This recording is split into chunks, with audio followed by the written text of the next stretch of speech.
Everyone thought she was the family's poor relative. She wore old jeans, took the bus everywhere, and never seemed to have money for anything fancy. Until that night when she revealed the truth, nobody knew that she was actually the real owner of the family's multi-million-dollar company. If you've ever been underestimated by people who thought they knew your story, drop a comment below. And if this already feels personal, go ahead and subscribe. You're going to want to see how this plays out. My name is Sarah Chen, and this story begins 3 years ago when I was sitting in my cramped studio apartment, eating instant noodles, while my family lived in their mansion across town. They thought I was the failure of the family, the one who dropped out of business school, who couldn't hold down a real job, who always showed up to family dinners looking like I'd just rolled out of bed. The truth was much more complicated. See, when I was 19, my grandfather passed away and left me something in his will that nobody else knew about. Not money, not property, something much more valuable. He left me his journal, filled with decades of business insights, contacts, and most importantly, a detailed plan for building wealth that nobody in my family ever bothered to learn. My grandfather had been a self-made man who built our family's construction company from nothing. But over the years, he watched as my father and uncles turned it into a lifestyle business more concerned with expensive cars and country club memberships than actually growing the company. So when he died, he made a choice. Instead of leaving me cash that would get spent, he left me knowledge and a challenge. Sarah, he'd written in the journal's first page, if you're reading this, it means I'm gone, and they're probably treating you like you don't matter. Prove them wrong. Build something they can't ignore. And when you're ready, show them what real power looks like. I spent the next 6 months reading every page of that journal. It wasn't just business advice, it was a masterclass in strategic thinking. He documented every deal, every negotiation, every mistake he'd made over 40 years in business. More importantly, he'd left me contact information for 3 specific people: a commercial real estate agent, a private equity investor, and a lawyer who specialized in corporate acquisitions. The plan was simple but brilliant. Instead of trying to compete with my family's construction business, I would quietly buy the companies that supplied them. The concrete suppliers, the steel distributors, the equipment rental companies, all the businesses my family depended on but never thought to own. I started small. Used my college fund, the one my parents said was wasted, when I dropped out, as seed money. Instead of expensive business school, I gave myself a real-world education in acquisitions. The first company I bought was a small concrete supplier that my family's business used regularly. I didn't tell them I owned it. I just watched as they paid my company thousands of dollars every month, never knowing where that money was really going. Within a year, I owned 3 of their key suppliers. Within 2 years, I had controlling interests in 7 companies that formed the backbone of their supply chain. But I was careful. I never raised prices, never disrupted their operations. I wanted them to keep thinking I was the family failure. While I quietly built an empire underneath their feet, the genius of my grandfather's plan wasn't just financial, it was psychological. He knew that my family's biggest weakness was their ego. They were so convinced of their own superiority that they never bothered to look closely at anything that seemed beneath them. Like me, every family gathering was the same routine. My cousins would talk about their new BMW leases and European vacations. My aunts would ask when I was going to get serious about my career. My father would make jokes about how I needed to learn to manage money better.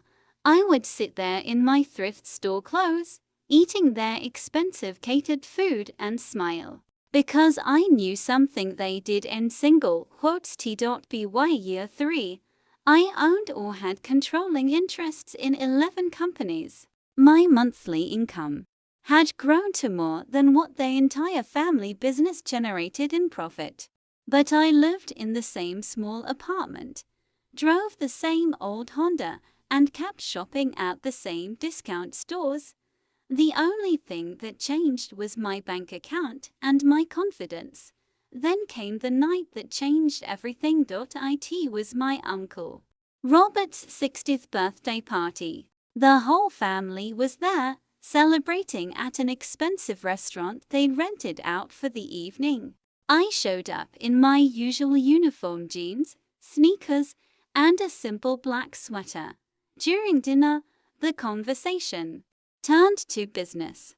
My father was complaining about rising material costs and how it was cutting into their profit margins. Maybe if you planned better, Dad, my cousin Michael said, you wouldn't have these problems. Easy to say when you've never run a real business. My father shot back.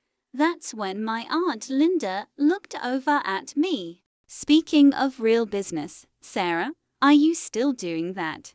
What is it you do again? Something with computers.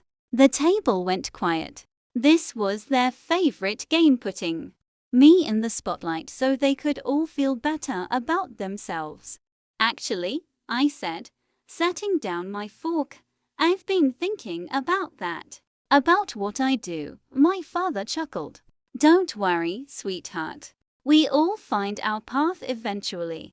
Some of us just take longer than others. You're right, I said. Some of us do take longer.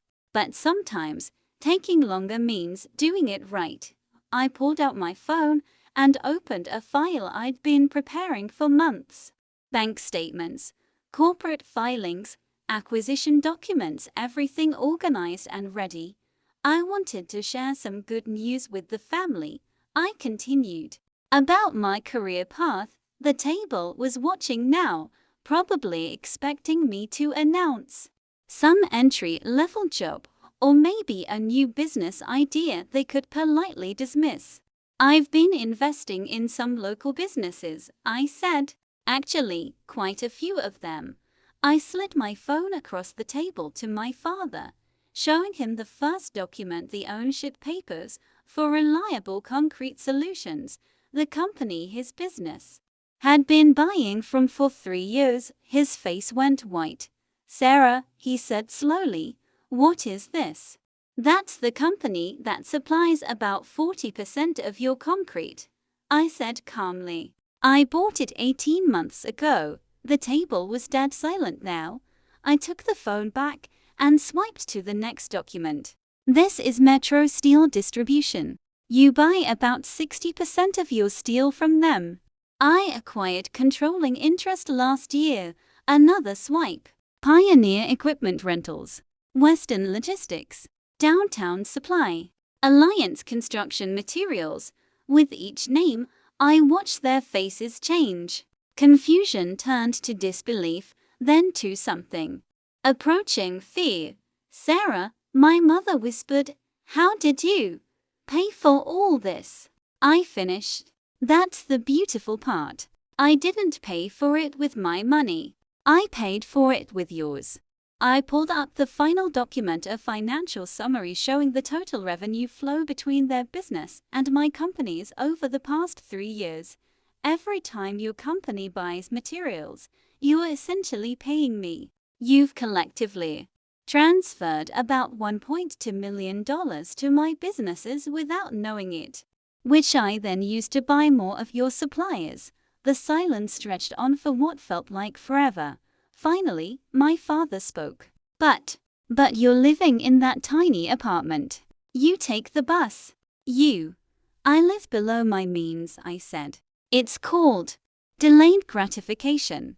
Something Grandpa tried to teach all of us, but apparently only one of us was listening. My Uncle Robert, the birthday boy, looked like he might be sick. Sarah, this is impossible. You're just a kid. You don't know anything about business.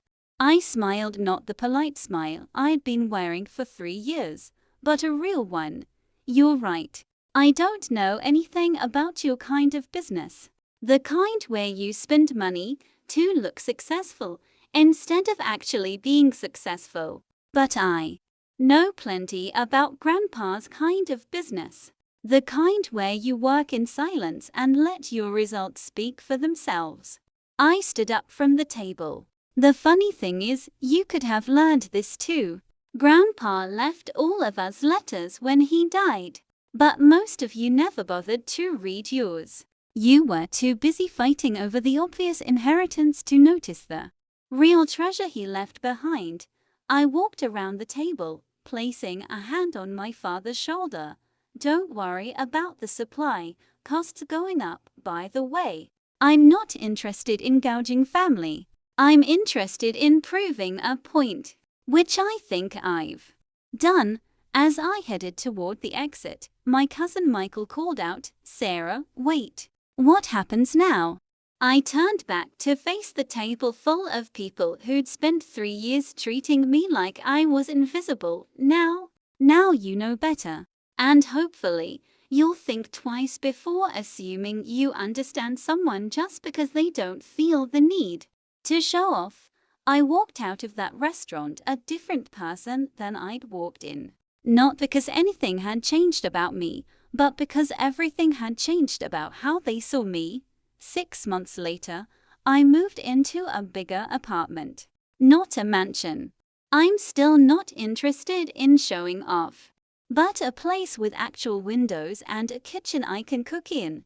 I also started a scholarship fund for young women who want to study business but can't afford traditional schools. I call it the Alternative Path Scholarship, for people who understand that there's more than one way to get an education.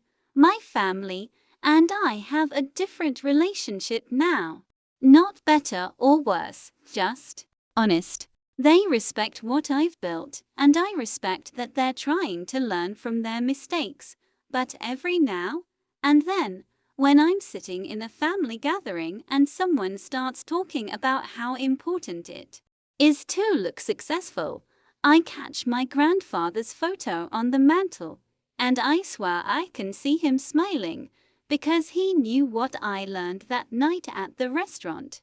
Real power doesn't announce itself. It doesn't need to. It just is.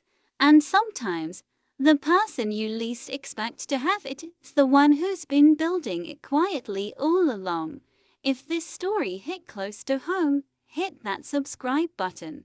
Because there are more stories where this came from, stories about people who were underestimated, overlooked, and written off, only to prove that quiet strength often speaks the loudest of all.